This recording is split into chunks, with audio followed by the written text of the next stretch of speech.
ನಮಸ್ತೆ friends, welcome to my channel. ನಾವೆಲ್ಲರೂ ಚೆನ್ನಾಗಿರಬೇಕು ಅಂತ ದೇವರಲ್ಲಿ ಕೇಳ್ಕೊಳ್ತಾ ಈ ವಿಡಿಯೋ ಸ್ಟಾರ್ಟ್ ಮಾಡ್ತಿದ್ದೀನಿ. ಈ ವಿಡಿಯೋದಲ್ಲಿ ಸ್ಲೀವ್ಸು ಯಾವ ರೀತಿ ಪ್ಯಾಚು ಅಟ್ಯಾಚ್ ಮಾಡ್ಕೊಳ್ಬೇಕು, ಹಾಗೆ ಮೇನ್ ಕ್ಲಾತ್ಗೆ ಯಾವ ರೀತಿ ಸ್ಟಿಚ್ ಮಾಡಬೇಕು ಅನ್ನೋದು ತೋರಿಸ್ತಿದ್ದೀನಿ. ನೋಡಿ, ಕಟ್ಟಿಂಗ್ ಆದಮೇಲೆ ಫ್ರಂಟ್ ಶೇಪ್ ಕಟ್ ಮಾಡಿರ್ತೀವಲ್ವ, ಅದು ನಮಗೆ ಮೇಲೆ ಬರೋ ರೀತಿ ಲೆಫ್ಟ್ ಸೈಡ್ಗೊಂದು ರೈಟ್ ಸೈಡ್ಗೊಂದು ಸ್ಲೀವ್ಸ್ನ ಈ ರೀತಿ ಇಟ್ಕೊಳ್ಬೇಕು. ಫ್ರಂಟು ಶೇಪ್ ತೆಗೆದಿರೋದು ನಮಗೆ ಟಾಪ್ ಸೈಡು ಕಾಣ್ತಿರಬೇಕು. ನೋಡಿ, ತೋರಿಸ್ತಿರೋ ರೀತಿಯಲ್ಲಿ ಕಾಣಬೇಕು. ಈಗ ಕಟ್ ಮಾಡಿರುವಂಥ ಪ್ಯಾಚ್ ಪೀಸನ್ನು ತಗೊಂಡು ಟಾಪ್ ಸೈಡ್ನಿಂದ ಇಟ್ಬಿಟ್ಟು ಸ್ಟಿಚ್ ಮಾಡಬೇಕು. ಇದು ಟಾಪ್ ಯಾವುದು ಬಾಟಮ್ ಯಾವುದು ಅಂತ ಗೊತ್ತಾಗಲಿಲ್ಲ ಅಂದರೆ ಒಂದೊಂದು ಇಂಟು ಮಾರ್ಕ್ ಹಾಕ್ಕೊಳ್ಳಿ. ಬಿಗಿನರ್ಸು, ಎಕ್ಸ್ಪೀರಿಯನ್ಸ್ ಇರೋರಿಗೆ ಗೊತ್ತಾಗುತ್ತೆ, ಅವ್ರು ಮಾರ್ಕ್ ಹಾಕಲಿಲ್ಲ ಅಂದರೂ ಗೊತ್ತಾಗುತ್ತೆ ಅವರಿಗೆ. ಬಿಗಿನರ್ಸ್ ಆದರೆ ಗೊತ್ತಾಗೋದಿಲ್ಲ. ಒಂದು ಸೈಡ್ಗೆ ಪ್ಯಾಚ್ ಪೀಸು ಅಟ್ಯಾಚ್ ಆಯಿತು. ಈಗ ಅದೇ ರೀತಿಯೇ ಇನ್ನೊಂದು ಸೈಡ್ಗೂ ಪ್ಯಾಚ್ ಪೀಸನ್ನು ಅಟ್ಯಾಚ್ ಮಾಡಬೇಕು. ಅಟ್ಯಾಚ್ ಮಾಡಿದಾದಮೇಲೆ ಟಾಪ್ ಸೈಡ್ಗೆ ಒಂದು ಸ್ಟಿಚ್ ಹಾಕಬೇಕು ಎಡ್ಜಲ್ಲಿ. ಇದು ಹಾಫ್ ಸ್ಲೀವು. ಫುಲ್ ಸ್ಲೀವ್ಗೂ ಇದೇ ರೀತಿಯೇ ಪ್ಯಾಚ್ ಕೊಟ್ಕೊಳ್ಬೇಕು. ಇದು ಒಂದು ಸೈಡು ಸ್ಲೀವು ಪ್ಯಾಚು ಅಟ್ಯಾಚ್ ಮಾಡಿದ್ದಾಯಿತು. ಅಟ್ಯಾಚ್ ಮಾಡಿದಾದಮೇಲೆ ಸೆಂಟ್ರ್ ಕರೆಕ್ಟಾಗಿ ಫೋಲ್ಡ್ ಮಾಡಿ ಇಟ್ಕೊಂಡು ಲಾಸ್ಟಲ್ಲಿರುವಂಥ ಎಕ್ಸೆಸ್ ಪೀಸ್ನ ಟ್ರಿಮ್ ಮಾಡಿ ತೆಗೆದುಬಿಡಬೇಕು. ಅದು ತೆಗೆದಿಟ್ಬಿಟ್ಟು ಸೈಡ್ಗೆ ಇನ್ನೊಂದು ಸ್ಲೀವು ರೆಡಿ ಮಾಡಬೇಕಲ್ವ, ಅದಕ್ಕೆ ಪ್ಯಾಚು ಕೊಡೋದಕ್ಕೆ ಪ್ಯಾಚ್ ಪೀಸ್ನ ರೆಡಿ ಮಾಡಿಕೊಂಡು ಇದಕ್ಕೂ ಸೇಮ್ ಅದೇ ರೀತಿಯೇ ಪ್ಯಾಚ್ ಪೀಸನ್ನು ಅಟ್ಯಾಚ್ ಮಾಡಬೇಕು. ಆದರೆ ಅಟ್ಯಾಚ್ ಮಾಡುವಾಗ ಟಾಪ್ ಯಾವುದು ಬಾಟಮ್ ಯಾವುದು ಅಂತ ನೋಡ್ಕೊಳ್ಬೇಕು. ಸ್ಟಿಚಸ್ಸು ಒಳಗಡೆಗೆ ಬರೋ ರೀತಿಯೇ ಸ್ಟಿಚ್ ಹಾಕ್ಕೊಳ್ಬೇಕು. ನಾವು ಕಚ್ಚಾ ಫೋಲ್ಡ್ ಮಾಡ್ತೀವಲ್ವ, ಅದು ಇನ್ಸೈಡ್ಗೆ ಹೋಗಬೇಕು, ಆ ರೀತಿ ಸ್ಟಿಚ್ ಹಾಕ್ಕೊಳ್ಬೇಕು.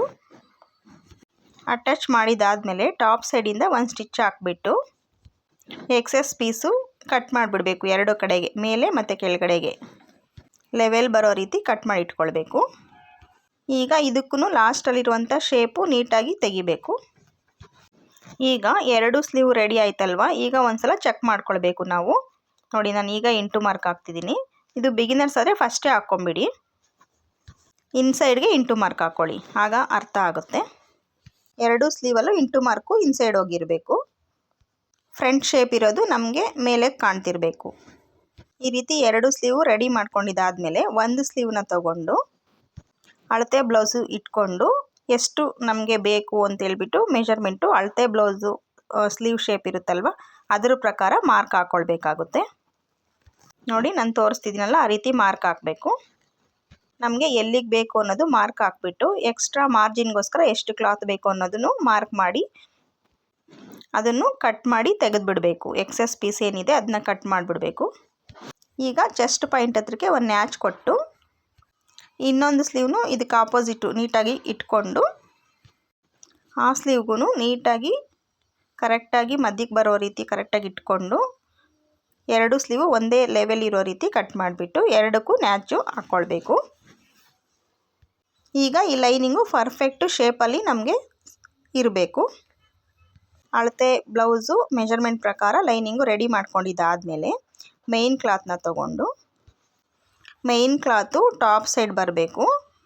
ಆ ರೀತಿ ಬಾರ್ಡರು ನೋಡಿ, ನಮ್ಗೆ ಈ ಕಡೆ ಒಂದು ಆ ಕಡೆ ಒಂದು ಇರಬೇಕು. ಬಾರ್ಡರ್ ಮೇಲೆ ಇರಬೇಕು. ಇನ್ಸೈಡ್ದು ಕ್ಲಾತು ಕೆಳಗಡೆ ಹೋಗಿರಬೇಕು. ನಮಗೆ ಟಾಪ್ ಸೈಡು ಕಾಣ್ತಿರಬೇಕು. ಆ ರೀತಿ ಇಟ್ಕೊಂಡು ಲೈನಿಂಗಲ್ಲಿ ಇಂಟು ಮಾರ್ಕ್ ಹಾಕಿರ್ತೀವಲ್ವ, ಅದು ನಮಗೆ ಕಾಣೋ ರೀತಿ ಮೇಲೆಗೆ ಹಾಕ್ಕೊಳ್ಬೇಕು. ಎರಡೂ ಫ್ರಂಟ್ ಸೈಡು ನಮಗೆ ಆಪೋಸಿಟ್ ಬರೋ ರೀತಿ ಹಾಕ್ಕೊಳ್ಬೇಕಾಗುತ್ತೆ. ಅದು ಫ್ರಂಟ್ ಸೈಡ್ ಎಲ್ಲಿದೆ ಅಂತ ನೋಡಿಕೊಂಡು ಹಾಕ್ಕೊಳ್ಬೇಕು. ಇದನ್ನು ಬಿಗಿನರ್ಸು ಸ್ವಲ್ಪ ನಿಧಾನವಾಗಿ ಅರ್ಥ ಮಾಡಿಕೊಂಡು ಮಾಡಿದ್ರೆ ಪ್ರಾಬ್ಲಮ್ ಬರಲ್ಲ. ಎಕ್ಸ್ಪೀರಿಯನ್ಸ್ ಇರೋರು ಆರಾಮಾಗಿ ಮಾಡ್ತಾರೆ. ಬಿಗಿನರ್ಸು ಸ್ವಲ್ಪ ನಿಧಾನವಾಗಿ ಟಾಪ್ ಯಾವುದು ಬಾಟಮ್ ಯಾವುದು ಲೆಫ್ಟ್ ಯಾವುದು ರೈಟ್ ಯಾವುದು ಅಂತ ತಿಳ್ಕೊಂಡು ಮಾಡಬೇಕಾಗುತ್ತೆ. ನೋಡಿ, ಈಗ ಬಾರ್ಡರ್ ಸೈಡು ಮಾರ್ಜಿನ್ 1/2 ಇಂಚ್ ಬಿಟ್ಟು ಒಂದು ಸ್ಟಿಚ್ಚು ಹಾಕಿದ್ದಾಯಿತು. ಈಗ ಇನ್ನೊಂದು ಸ್ಲೀವ್ನು ಅದೇ ರೀತಿಯೇ ಮಾರ್ಜಿನ್ನು ಕರೆಕ್ಟಾಗಿ 1/2 ಇಂಚ್ ಮಾರ್ಕ್ ಫಾಲೋ ಮಾಡಿಕೊಂಡೇ ಹಾಕಬೇಕಾಗುತ್ತೆ. ಈ ಬ್ಲೌಸ್ಗೆ ಮೇಯ್ನ್ ಕ್ಲಾತನ್ನು ಪ್ಯಾಚು ಅಟ್ಯಾಚ್ ಮಾಡಬೇಕು. ಇದು ಬ್ಲೌಸ್ ಪೀಸ್ ಒಂದು ಸೈಡು ಬಾರ್ಡರ್ನ ಸ್ಲೀವ್ಸ್ಗೋಸ್ಕರ ತಗೊಂಡಿದ್ದೆ, ಅದಕ್ಕೋಸ್ಕರ ಈಗ ಇದಕ್ಕೂ ಮೇಯ್ನ್ ಕ್ಲಾತನ್ನು ಪ್ಯಾಚ್ ಅಟ್ಯಾಚ್ ಮಾಡ್ಕೊಳ್ಬೇಕು. ಪ್ಯಾಚ್ ಪೀಸು ಅಟ್ಯಾಚ್ ಮಾಡುವಾಗೂ ಟಾಪು ಮತ್ತು ಯಾವುದು ಬಾಟಮ್ ಯಾವುದು ಅನ್ನೋದು ನೋಡ್ಕೊಳ್ಬೇಕಾಗುತ್ತೆ. ಇಲ್ಲಿ ಡಬಲ್ ಸ್ಟಿಚ್ ಹಾಕಬೇಕು. ನಾನು ನಿಮಗೆ ಲೇಟ್ ಆಗುತ್ತೆ ಅಂದ್ಬಿಟ್ಟು ಸಿಂಗಲ್ ಸ್ಟಿಚ್ಚಲ್ಲಿ ತೋರಿಸ್ತಿದ್ದೀನಿ. ಒಂದು ಸ್ಟಿಚ್ ಹಾಕುವಾಗ ನಾನು ವಿಡಿಯೋ ಆಫ್ ಮಾಡಿದ್ದೆ. ಎರಡು ಸೈಡು ಇದೇ ರೀತಿಯೇ ಪ್ಯಾಚನ್ನು ಅಟ್ಯಾಚ್ ಮಾಡ್ಕೊಳ್ಬೇಕು ಮೇನ್ ಕ್ಲಾತ್ಗೆ. ಪ್ಯಾಚ್ ಅಟ್ಯಾಚ್ ಮಾಡುವಾಗಲೂ 1/2 ಇಂಚ್ ಮಾರ್ಜಿನ್ನ ಕೊಟ್ಟಿರಬೇಕು, ಇಲ್ಲಾಂದರೆ ಅದು ಓಪನ್ ಆಗಿಬಿಡುತ್ತೆ. 1/2 ಇಂಚ್ ಮಾರ್ಜಿನ್ನು ಮತ್ತು ಡಬಲ್ ಸ್ಟಿಚ್ ಹಾಕೋದು ಕಂಪಲ್ಸರಿ ಮಾಡಬೇಕು. ಈಗ ಬಾಟಮ್ ಸ್ಟಿಚ್ಚು ಸ್ಟಾಪ್ ಮಾಡಿದ್ದರಿಂದ ಮತ್ತೆ ಕಂಟಿನ್ಯೂ ಮಾಡಿ ಅದು ಫಿನಿಷ್ ಮಾಡ್ಕೊಳ್ಬೇಕಾಗುತ್ತೆ. ಎರಡು ಸೈಡೂ ಅದೇ ರೀತಿಯೇ ಫಿನಿಷ್ ಮಾಡ್ಕೊಳ್ಬೇಕು. ಈ ಬ್ಲೌಸ್ ಪೀಸು ಸ್ವಲ್ಪ ಚಿಕ್ಕದಾಗಿತ್ತು, ಅದಕ್ಕೋಸ್ಕರ ಮೇನ್ ಕ್ಲಾತೂ ಪ್ಯಾಚ್ ಕೊಡೋ ರೀತಿ ಇದೆ. ಒಂದೊಂದು ಬ್ಲೌಸ್ ಪೀಸು ಮೇನ್ ಕ್ಲಾತ್ ಏನು ಕೊಡೋ ಥರ ಇರೋದಿಲ್ಲ, ಓನ್ಲಿ ಲೈನಿಂಗಿಗೆ ಮಾತ್ರನೇ ಕೊಡಬೇಕಾಗುತ್ತೆ ಪ್ಯಾಚು. ನೋಡಿ, ಈಗ ಲೈನಿಂಗ್ ಟರ್ನ್ ಮಾಡಿಬಿಟ್ಟು ಎಡ್ಜ್ಗೆ ಒಂದು ಸ್ಟಿಚ್ಚನ್ನು ಹಾಕಬೇಕಾಗುತ್ತೆ. ಈ ಸ್ಟಿಚ್ ಹಾಕಿದ ಮೇಲೆ ಚೆಕ್ ಮಾಡ್ಕೊಳ್ಬೇಕು ಒಂದು ಸಲ, ನಾವು ಕರೆಕ್ಟಾಗಿ ಹಾಕಿದ್ದೀವ, ಲೈನಿಂಗ್ನ ಹಾಕಿದ್ದೀವ, ಮೇನ್ ಕ್ಲಾತ್ನ ಕರೆಕ್ಟಾಗಿ ಇಟ್ಟಿದ್ದೀವ ಅಂತ ನೋಡ್ಕೊಳ್ಬೇಕಾಗುತ್ತೆ ಒಂದು ಸಲ. ಈಗ ಬಾಟಮಲ್ಲಿ ಇನ್ನೊಂದು ಟಾಪ್ ಸ್ಟಿಚ್ಚನ್ನು ಹಾಕಬೇಕಾಗುತ್ತೆ. ಕೆಲವರು ಇದನ್ನು ಹಾಕೋದಿಲ್ಲ, ನಾನು ಹಾಕ್ತೀನಿ, ಅದಕ್ಕೆ ತೋರಿಸ್ತಿದ್ದೀನಿ ನೋಡಿ. ಆ ರೀತಿ ನಾನು ಹಾಕ್ತೀನಿ ಒಂದು ಸ್ಟಿಚ್ಚು.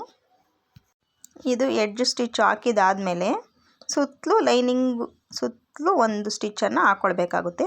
ನೀಟಾಗಿ ಸ್ಪ್ರೆಡ್ ಮಾಡ್ಕೊಳ್ತಾ ಕ್ಲಾತ್ನ ಎಲ್ಲೂ ಫೋಲ್ಡಿಂಗ್ ಬರದೇ ಇರೋ ರೀತಿ ನೀಟಾಗಿ ಸ್ಪ್ರೆಡ್ ಮಾಡಿಕೊಂಡು ಸುತ್ತಲೂ ಒಂದು ಸ್ಟಿಚ್ಚನ್ನು ಹಾಕ್ಕೊಳ್ಬೇಕು. ಬಿಗಿನರ್ಸು ನಿಧಾನವಾಗೇ ಮಾಡಿ, ನಾನು ನಿಧಾನವಾಗೇ ತೋರಿಸ್ತಿದ್ದೀನಿ ನೋಡಿ. ವಿಡಿಯೋದಲ್ಲಿ ನಿಧಾನವಾಗೇ ತೋರಿಸ್ತಿದ್ದೀನಿ, ಸ್ಪೀಡ್ ಇಟ್ಟಿಲ್ಲ ವಿಡಿಯೋನ. ಇದು ಸುತ್ತಲೂ ಒಂದು ಸ್ಟಿಚ್ ಹಾಕಿದ್ದಾದಮೇಲೆ ಎಕ್ಸಸ್ ಪೀಸ್ ಏನಿದೆ ಅದು ನಮಗೆ ಬೇಡ, ಅದನ್ನು ಕಟ್ ಮಾಡಿ ತೆಗೆದು ಬಿಡಬೇಕಾಗುತ್ತೆ. ಇದು ಕಟ್ ಮಾಡಿ ತೆಗೆದ್ಮೇಲೆ ಸ್ಲೀವು ರೆಡಿ ಆಗುತ್ತೆ. ಈಗ ಚೂರು ಕಾರ್ನರಲ್ಲಿ ಮೇನ್ ಕ್ಲಾತು ಶಾರ್ಟೇಜ್ ಬಂದಿದೆ, ಅದನ್ನು ನೋಡಿ ನಾನು ಫೋಲ್ಡ್ ಮಾಡಿಬಿಟ್ಟು ಮೇಲೆಯಿಂದನೇ ಒಂದು ಸ್ಟಿಚ್ ಹಾಕ್ತಿದ್ದೀನಿ. ಅದು ಫುಲ್ ಕಾರ್ನರ್ ಬಂದರೆ ಮಾತ್ರ ಈ ರೀತಿ ಮಾಡಬೇಕು. ಜಾಸ್ತಿ ಪ್ಯಾಚ್ ಕೊಡಬೇಕಂದ್ರೆ ನಾನು ಆಗಲೇ ತೋರಿಸಿದ್ನಲ್ಲ ಅದೇ ರೀತಿಯೇ ಮಾಡಬೇಕಾಗುತ್ತೆ. ಇದು ಚೂರೇ ಚೂರು, ಅದಕ್ಕೋಸ್ಕರ ಮೇಲೆಯಿಂದನೇ ಇಟ್ಟು ಸ್ಟಿಚ್ ಮಾಡ್ತಿದ್ದೀನಿ. ಈಗ ನೋಡಿ, ಒಂದು ಸ್ಲೀವು ರೆಡಿ ಆಯಿತು. ಈಗ ಇದೇ ರೀತಿಯೇ ಇನ್ನೊಂದು ಸ್ಲೀವೂ ಮಾಡ್ಕೊಳ್ಬೇಕಾಗುತ್ತೆ. ಈ ಸ್ಲೀವ್ಗೆ ಲೈನಿಂಗಿಗೆ ಒಂದು ಸಲ ಫಸ್ಟು ಪ್ಯಾಚ್ ಕೊಟ್ವಲ್ಲ, ಅದೇ ರೀತಿಯೇ ಮೇನ್ ಕ್ಲಾತ್ಗೂ ಪ್ಯಾಚು ಕೊಡ್ತಿದ್ದೀನಿ ನೋಡಿ. ಮೇನ್ ಕ್ಲಾತ್ಗೆ ಪ್ಯಾಚ್ ಕೊಡಬೇಕಾದ್ರೂ ಟಾಪ್ ಯಾವುದು ಬಾಟಮ್ ಯಾವುದು ಅಂತ ನೋಡಿಕೊಂಡೇ ಕೊಡಬೇಕಾಗುತ್ತೆ. ಬಾರ್ಡ್ರ್ ಪೀಸ್ ಉಳಿದಿದ್ರೆ ಅದನ್ನು ಕೊಡ್ಬೋದು, ನನಗಿಲ್ಲಿ ಬಾರ್ಡ್ರ್ ಪೀಸ್ ಉಳಿದಿಲ್ಲ, ಅದಕ್ಕೋಸ್ಕರ ಪ್ಲೈನ್ ಕ್ಲಾತ್ನೇ ಕೊಡ್ತಿದ್ದೀನಿ. ಬಿಗಿನರ್ಸು ಸ್ಲೀವ್ಸ್ಗೆ ತುಂಬ ಕನ್ಫ್ಯೂಸ್ ಆಗ್ತಾರೆ, ಅದಕ್ಕೆ ನಾನು ಇದನ್ನೇ ಸಪ್ರೇಟ್ ವಿಡಿಯೋ ಮಾಡಿದ್ದೀನಿ ನೋಡಿ. Main cloth top and bottom ನೋಡಿಕೊಂಡು 1/2 ಇಂಚ್ ಮಾರ್ಜಿನ್ ಕೊಟ್ಟು ಒಂದು ಸ್ಟಿಚ್ ಹಾಕ್ತಿದ್ದೀನಿ. ಇದು ಕಂಪಲ್ಸರಿ ಡಬಲ್ ಸ್ಟಿಚ್ಚೇ ಹಾಕ್ಕೊಳ್ಬೇಕು. ಈ ಥರ ಹಾಕಿದಾದಮೇಲೆ ಬಾಟಮಲ್ಲಿ ನಾವು ಸ್ಟಿಚ್ ಅರ್ಧಕ್ಕೆ ಬಿಟ್ಟಿರ್ತೀವಲ್ವ, ಅಲ್ಲಿಂದ ಕಂಟಿನ್ಯೂ ಮಾಡಿಕೊಂಡು ಈ ಸ್ಟಿಚ್ನ ಕಂಪ್ಲೀಟ್ ಮಾಡ್ಕೊಳ್ಬೇಕಾಗುತ್ತೆ. ಈಗಲೂ 1/2 ಇಂಚ್ ಮಾರ್ಜಿನ್ನೇ ಫಾಲೋ ಮಾಡಬೇಕಾಗುತ್ತೆ ನೋಡಿ. ಅದೇ ರೀತಿಯೇ ಇನ್ನೊಂದು ಸೈಡೂ ಬಿಟ್ಟಿರೋ ಸ್ಟಿಚ್ಚನ್ನು ಕಂಟಿನ್ಯೂ ಮಾಡ್ಕೊಳ್ಬೇಕು.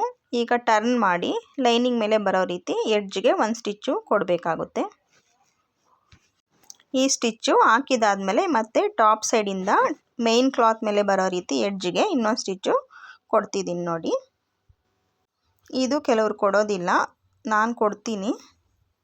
ಕೆಲವ್ರು ಹಾಕ್ತಾರೆ, ಕೆಲವ್ರು ಹಾಕೋದಿಲ್ಲ. ಇದನ್ನು ನಾನು ಕಂಪಲ್ಸರಿ ಎಲ್ಲ ಬ್ಲೌಸ್ಗೂ ಹಾಕ್ತೀನಿ.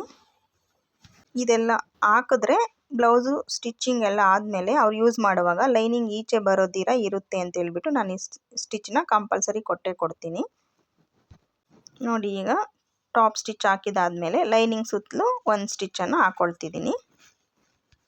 ಎಕ್ಸ್ಪೀರಿಯನ್ಸ್ ಇರೋರಾದರೆ ಸ್ಪೀಡಾಗಿ ಮಾಡಿದ್ರೆ ಬೇಗನೆ ಇದೆಲ್ಲ ಪ್ರಾಸೆಸ್ನು ಕಂಟಿನ್ಯೂಸ್ ಆಗಿ ನೀಟಾಗಿ ಮಾಡಿಬಿಡ್ತಾರೆ. ಬಿಗಿನರ್ಸು ಸ್ವಲ್ಪ ಟೈಮ್ ತೊಗೊಂಡ್ರೂ ಪರವಾಗಿಲ್ಲ, ನಿಧಾನವಾಗಿ ನೋಡಿಕೊಂಡು ಮಾಡಿ. ಇದರಲ್ಲಿ ಮಿಸ್ ಆದರೆ ಸ್ಲೀವ್ಸು ಎರಡೂ ಒಂದೇ ಸೈಡ್ ಬರೋ ರೀತಿ ಇರುತ್ತೆ, ಮತ್ತು ಆಮೇಲೆ ಬ್ಲೌಸ್ ಎಲ್ಲ ಕೆಟ್ಟೋಗಿಬಿಡುತ್ತೆ. ಬ್ಲೌಸ್ ಪೀಸ್ಗೆ ಅಟ್ಯಾಚ್ ಮಾಡಿ ಸ್ಲೀವ್ಸು ಮತ್ತೆ ರಿಮೂವ್ ಮಾಡೋದಕ್ಕಿಂತ ಸ್ಟಿಚ್ ಮಾಡುವಾಗಲೇ ನಿಧಾನ ಆದರೂ ಪರವಾಗಿಲ್ಲ, ನೀಟಾಗಿ ಮಾಡೋದು ಬೆಟರು ನೋಡಿ. ಈ ಸ್ಲೀವ್ಗೂ ಒಂದು ಚೂರೇ ಚೂರು ಕಾರ್ನರಲ್ಲಿ ಪ್ಯಾಚ್ ಕೊಡ್ತಿದ್ದೀನಿ, ಸ್ವಲ್ಪನೇ ಅದು ಕೊಡ್ತಿದ್ದೀನಿ ನೋಡಿ. ಇದನ್ನು ಸ್ಲೀವು ರೆಡಿ ಆಯಿತು. ಈ ರೀತಿ ರೆಡಿ ಆದಮೇಲೂ ಲಾಸ್ಟಲ್ಲಿ ನಮಗೆ ನೀಟಾಗಿದೆಯಾ ಶೇಪ್ ಅಂತ ಚೆಕ್ ಮಾಡಿಕೊಂಡು ಆಮೇಲೆ ಬ್ಲೌಸ್ ಪೀಸ್ಗೆ ಅಟ್ಯಾಚ್ ಮಾಡಬೇಕಾಗುತ್ತೆ. ಈಕ್ವಲ್ ಆಗಿದೆಯಾ ಅಂತ ಲಾಸ್ಟಲ್ಲಿ ನೋಡ್ಕೊಳ್ಬೇಕಾಗುತ್ತೆ. ಬೈ ಚಾನ್ಸು ಈಕ್ವಲ್ ಇಲ್ಲ ಅಂದರೆ ಇನ್ನೊಂದು ಸಲ ಸಿಸರಲ್ಲಿ ನೀಟಾಗಿ ಕಟ್ ಮಾಡ್ಕೊಳ್ಬೇಕಾಗುತ್ತೆ ಲೆವೆಲಾಗಿ. ಮತ್ತು ಎರಡು ಆಪೋಸಿಟ್ ಬಂದಿದೆಯಾ ಅಂತಲೂ ನೋಡ್ಕೊಳ್ಬೇಕಾಗುತ್ತೆ. ನಾನು ತೋರಿಸ್ತಿದ್ದೀನಿ ನೋಡಿ, ಆ ರೀತಿ ನೋಡ್ಕೊಳ್ಬೇಕಾಗುತ್ತೆ. ಫ್ರಂಟ್ ಶೇಪ್ ಕೊಟ್ಟಿರೋದು ನಮಗೆ ಮೇಲೆ ಬರೋ ರೀತಿ ಎರಡು ಕಡೆ ಸ್ಲೀವಲ್ಲೂ ಇರಬೇಕು. Thanks for watching. Bye friends. Jai Shriram.